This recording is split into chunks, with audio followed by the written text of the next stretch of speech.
तो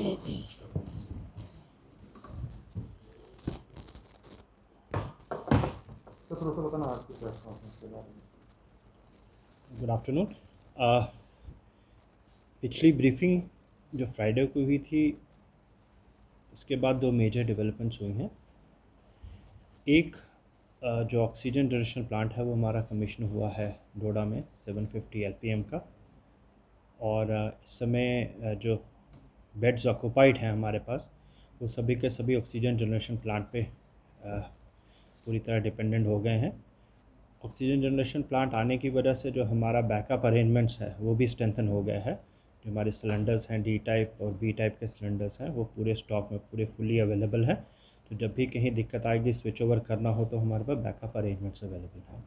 इसके अलावा फर्दर इसको ऑगमेंट करने के लिए डीपीआरस बन रही हैं। कुछ डीपीआर बन गई हैं एडिशनल 1000 एलपीएम का डोडा के लिए, अनदर 3000 एलपीएम डोडा के लिए, फिर 1000 एलपीएम भदरवाह के लिए और 500 एलपीएम गंदों के लिए काम चल रहा है इस पर डीपीआर बनाने का। दूसरी मेजर डेवलपमेंट जो गवर्नमेंट की तरफ से हुई है वो हुई है एसडीएमए ने कल डायरेक्शन निकाली हैं। प्रोग्रेसिवली लॉकडाउन जो है वो ईज़ होगा, क्योंकि उसकी एक रिक्वायरमेंट ये फेल्ट की गई कि अभी जनरल पब्लिक को ज़्यादा देर तक भी लॉकडाउन में नहीं रखा जा सकता। इकोनॉमिक एक्टिविटीज़ पूरी बैक बर्नर पे आ जाती हैं और लोगों की जो आमदनी है, जो जीविका है, जो उस पर पूरी तरह डिपेंडेंट होते हैं, उसमें दिक्कत आने लगती हैं। लेकिन इसमें एक कैवेट है, बड़ा इम्पॉर्टेंट है कि जो रेगुलेशंस हैं वो बड़े स्ट्रिक्टली इम्प्लीमेंट हो, क्योंकि ऐसा ना हो कि हमें वापस वहीं पे आना पड़े यहाँ से स्टार्ट किया था।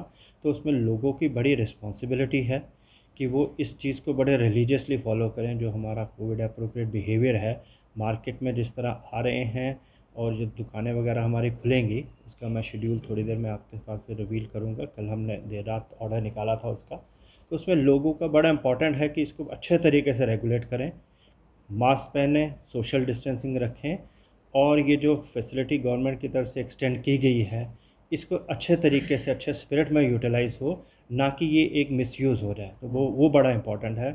उसके लिए लोगों की बड़ी रिस्पॉन्सिबिलिटी है, और जो इम्प्लीमेंटिंग एजेंसी है जिनको इन्फोर्स करना है उनको बड़ा स्ट्रिक्टली इन्फोर्स करना है।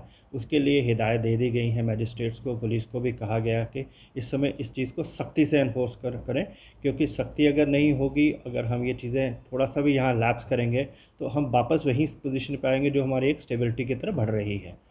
तो लॉकडाउन जो ईज़ हुआ है इस बार, टू बिगिन विद हमारी जो एसेंशियल सर्विसेज रहेंगी सारी ओपन रहेगी।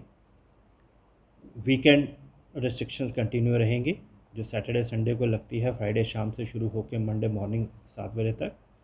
दूसरा नाइट कर्फ्यू, कोरोना कर्फ्यू जो ऑलरेडी चल रहा था काफ़ी देर से, वो भी कंटिन्यू रहेगा। बाकी के 5 दिनों के अंदर ऑल्टरनेट डेज़ पर शॉप्स खुलेंगी। उसमें पर्पज़ यही है कि 50% फुटफॉल रहे शॉप्स का। तो उसमें एक इस तरह का सिस्टम रखा है, जैसे डोडा टाउन में तो प्रॉपरली पिछली बार 2 तरीके की शॉप्स निकली गई थी, शेड्यूल बना था, एक मंडे वेंसडे फ्राइडे और एक ट्यूसडे और थर्सडे का। नेक्स्ट 15 डेज़ तक यही चलेगा। 15 डेज़ के बाद हम इसको रिवर्स कर देंगे। रिवर्स इन द सेंस कि जो ट्यूसडे और थर्सडे जिनको अभी 2 दिन मिल रहे थे उनको हम मंडे वेंसडे फ्राइडे कर देंगे, ताकि एक फेयर प्ले सभी के साथ हो।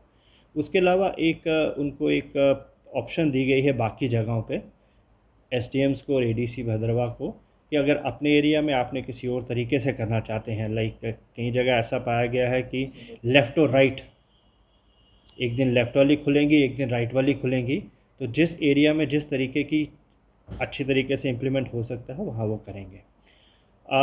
असेंशियल सर्विसेज में आपका मिल्क, वेजिटेबल, ये सारी खुली रहेंगी। और बाकी सर्विसेज में बड़ा इम्पॉर्टेंट है कि शॉपकीपर्स भी अपना कोविड का इंश्योर करें कि लोग उसको फॉलो करें। ये उनकी लोगों की रिस्पॉन्सिबिलिटी भी है, और जो इकोनॉमिक एक्टिविटीज़ को खोल रहे हैं उनकी रिस्पॉन्सिबिलिटीज़ भी है। तो ये 2 मेजर डेवलपमेंट थी जो मैं शेयर करना चाहता था।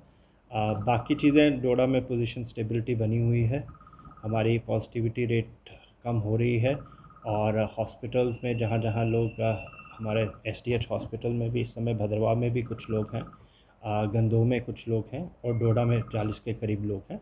इनका अच्छी तरह से ट्रीटमेंट हो रहा है। बेड कैपेसिटी काफ़ी है, अभी ऐसी कोई सिचुएशन नहीं आई, ऑक्सीजन की अवेलेबिलिटी पूरी है। वैक्सीनेशन पे हमारी काफ़ी प्रयास हो रहे हैं और उसको इंक्रीज़ करने की कोशिशें की जा रही हैं। लोगों का रिस्पांस कम आ रहा है। मैं फिर लोगों से ये अपील करूंगा, 45 से ऊपर अभी हमारी काफ़ी बची हुई हैं और 60% के करीब हो चुका है। बाकी जो 40% बचा है उनसे यही अपील है, लोग, हमारी मेडिकल टीम जा रही हैं फील्ड में, लेकिन फील्ड में हमारा बड़ा इम्पोर्टेंट है कि लोग वो सामने आए ताकि इस चीज़ से वो बच जाए और एक प्रोटेक्शन उनको मिल जाए जितनी जल्दी हो सके। Thank you. सर ट्रांसपोर्ट का क्या है, म्यूनसिपलिटी एरिया में ऐसा किया जाएगा, क्या चीज़ है? ट्रांसपोर्ट में भी वही है, जिस तरह बाकी दुकानों का 50% रखा है, इनकी भी कैपेसिटी 50% ही रहेगी और उसको इम्प्लीमेंट करना बड़ा इम्पोर्टेंट है, उसको इन्फोर्स करना बड़ा इम्पोर्टेंट है क्योंकि वो भी एक ज़रिया है ट्रांसपोर्टेशन की वजह से भी ट्रांसमिशन बड़ी फास्ट बहती है।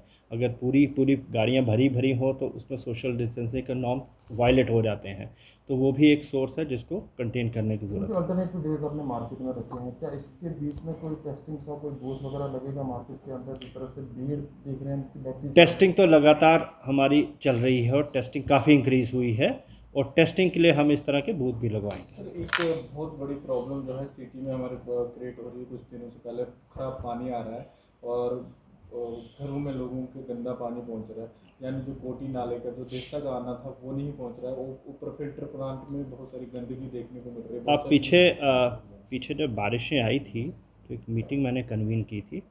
बड़ा इम्पोर्टेंट है सेफ़ ड्रिंकिंग वाटर लोगों को मिलना। उसके लिए 3 तरह की इंस्ट्रक्शन इशू की गई थी। नंबर पहला, जो पीएचई डिपार्टमेंट, जो जल जीवन डिपार्टमेंट इसको देख रहा है, वो इंश्योर करे उनके फ़िल्ट्रेशन प्लांट प्रॉपर तरीके से काम कर रहे हैं ताकि वहाँ पे कोई दिक्कत ना हो।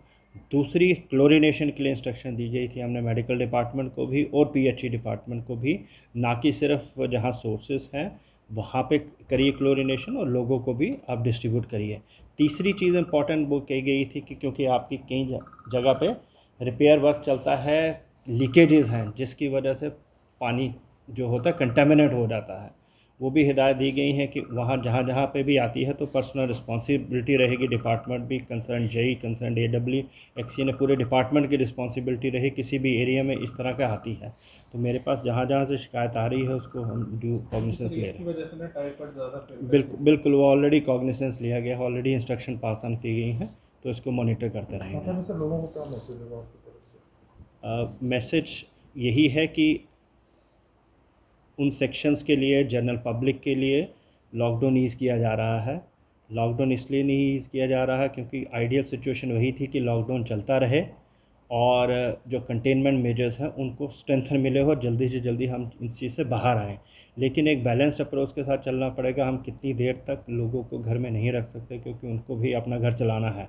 तो ये बड़ा इम्पॉर्टेंट है। अगर ये चीज़ लोगों के बारे में सोची जा रही है तो एक कर्तव्य, एक रिस्पॉन्सिबिलिटी बन जाती है उन सभी की जिनके लिए मेजर्स लिए जा रहे हैं कि जब भी वो बाहर आएँ और कम से कम अपनी तरफ से वो पूरा कंट्रीब्यूशन दें कि ये चीज़ वापस ऐसी सिचुएशन में ना आए।